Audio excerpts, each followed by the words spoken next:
ఇరాన్తో జరుగుతున్న యుద్ధంలో సైనిక ఆపరేషన్పై ట్రంప్ తీవ్ర కసరత్తు చేస్తున్నారు. ఖర్గ్ ద్వీపాన్ని ఆక్రమించేందుకు ట్రంప్ తీవ్ర ప్రయత్నాలు చేస్తున్నారు. అందులో భాగంగానే అమెరికా సైన్యాన్ని అక్కడికి తరలించే ప్రయత్నాలు చేస్తున్నారు. ఇప్పటికే పశ్చిమాసియాకు కొంతమంది అమెరికా సైనికులను తరలించిన అగ్రరాజ్యం తాజాగా మరో 3,500 మంది అమెరికా సైనికులను తరలించినట్లు తెలుస్తోంది.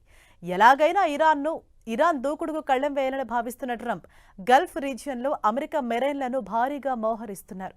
ఓవైపు చర్చలకు సయోధ్యను కుదురుస్తూ మరోవైపు మాస్టర్ ప్లాన్లు వేస్తున్నారు ట్రంప్. ఇప్పటికే పాక్ మధ్యవర్తిత్వంతో అమెరికా ఇరాన్ల మధ్య పరోక్ష చర్చలు జరుగుతున్నట్లు తెలుస్తోంది.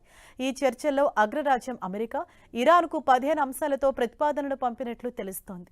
ఇరాన్లో ఉన్న యురేనియం నిల్వలను వెలికితీయటం లక్ష్యంగా ట్రంప్ తీవ్ర కసరత్తు చేస్తున్నట్లు తెలుస్తోంది.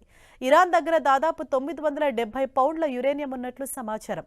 ఆ యురేనియంను ఎలాగైనా దక్కించుకోవాలని చూస్తున్న ట్రంప్ తాను ప్రతిపాదించిన 15 అంశాల్లో యురేనియం అంశాన్ని కూడా చేర్చినట్లు తెలుస్తోంది. ఓవైపు హర్ముజ్ జలసంధిని తెరిపించేందుకు ప్రయత్నాలు చేస్తున్నారు ట్రంప్. ఇప్పటికే హర్ముజ్ జలసంధిని తెరిపించేందుకు ట్రంప్ డెడ్లైన్ కూడా విధించినట్లు తెలుస్తోంది. అందుకోసం వచ్చే నెల 6వ తేదీలోపు హర్ముజ్ జలసంధిని తెరవాల్సిందేనంటూ ట్రంప్ అల్టిమేటం జారీ చేసినట్లుగా తెలుస్తోంది. భీకరంగా కొనసాగుతున్న మిడిల్ ఈస్ట్ వార్ భూతలానికి విస్తరించనుందా? ఇరాన్కు ఆర్థికంగా ఆయువు పట్టైన ఖర్గ్ దిగ్బంధిస్తే విధిలేక చర్చలకు దిగొస్తుందని అమెరికా అంచనా వేస్తోంది. అందుకోసమే ఖర్గ్ ద్వీపాన్ని స్వాధీనం చేసుకునేందుకు తీవ్రంగా ప్రయత్నిస్తున్న అమెరికా ఇప్పటికే పశ్చిమాసియాకు వేలాది మంది సైనికులను పంపుతోంది. దీంతో ఇక జరగబోయేది అంతా భూతల యుద్ధమేనని ప్రచారం జరుగుతోంది.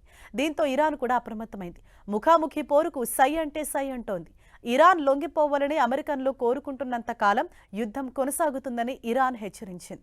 తమ భూతలంలోకి అడుగు పెట్టాలని చూస్తున్న అమెరికా సైన్యం కోసం ఎంతగానో ఎదురు చూస్తున్నామని, తమపై భూతల దాడులకు దిగితే తిరిగి వెళ్లేది అమెరికా సైన్యం శవాలేనంటూ స్ట్రాంగ్ వార్నింగ్ ఇచ్చింది. తమపై దాడి చేస్తే అమెరికానే కాదు దాని మిత్ర దేశాలపై సైన్యాన్ని కూడా నాశనం చేస్తామని హెచ్చరించింది. నెల రోజులుగా పశ్చిమాసియాలో భీకర యుద్ధం కొనసాగుతోంది. వార్కు ట్రంప్ గ్యాప్ ఇచ్చినా ఇరాన్, ఇజ్రాయెల్ మాత్రం కంటిన్యూ చేస్తూనే ఉన్నాయి. తాజాగా మరోసారి గల్ఫ్ కంట్రీస్ ను టార్గెట్ చేసింది టెహ్రాన్. కువైట్ పవర్ ప్లాంటే లక్ష్యంగా ఇరాన్ విరుచుకుపడింది. కువైట్లోని పవర్ ప్లాంట్ లక్ష్యంగా ఇరాన్ క్షిపణులతో దాడి చేసింది. ఈ దాడిలో ఓ భారతీయుడు మరణించినట్లు అధికారులు తెలిపారు. అటు ఇరాన్ మిసైల్ దాడిలో పవర్ ప్లాంట్ ప్రాంతంలో దట్టంగా పొగాలముకుంది. మరోవైపు ఇరాన్ తీరును కువైట్ తీవ్రంగా ఖండించింది. తమ పవర్ ప్లాంట్పై దాడి చేయటాన్ని తీవ్రంగా పరిగణించింది. అది తమ దేశ సార్వభౌమాధికారంపై దాడి జరిగినట్లేనని కువైట్ అభిప్రాయపడింది. ఇరాన్ దాడితో కువైట్ అప్రమత్తమైంది. కువైట్ రక్షణ వ్యవస్థను అప్రమత్తం చేశారు అధికారులు. ఇరాన్ దాడిలో పవర్ ప్లాంట్ బాగా దెబ్బతిని తీవ్ర నష్టం వాటిల్లినట్లు అధికారులు తెలిపారు.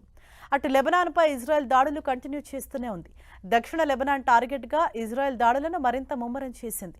లెబనాన్లోని యూనిఫిల్ స్థావరంపై ఇజ్రాయెల్ దాడి చేసింది. ఈ దాడిలో ఐక్యరాజ్యసమితి శాంతి పరిరక్షకుడు ఒకరు చనిపోగా మరొకరు తీవ్రంగా గాయపడినట్లు యూనిఫిల్ దళం తెలిపింది. ఈ ఘటనపై దర్యాప్తు చేస్తున్నట్లు అధికారులు తెలిపారు. ఇజ్రాయెల్ దాడిలో చనిపోయిన ఐక్యరాజ్యసమితి శాంతి పరిరక్షకుడు కుటుంబానికి యూనిఫిల్ సంతాపం తెలిపింది.